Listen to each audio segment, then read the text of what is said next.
ప్రేమించి నీ సిలువ రక్తముతో కొంటివి దేవా.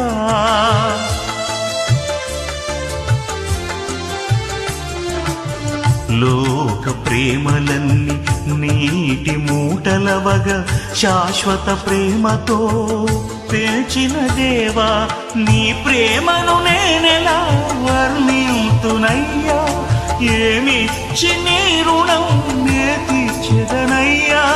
నీ ప్రేమను నేనెలా వర్ణింతునయ్యా, ఏమిచ్చి నీ రుణం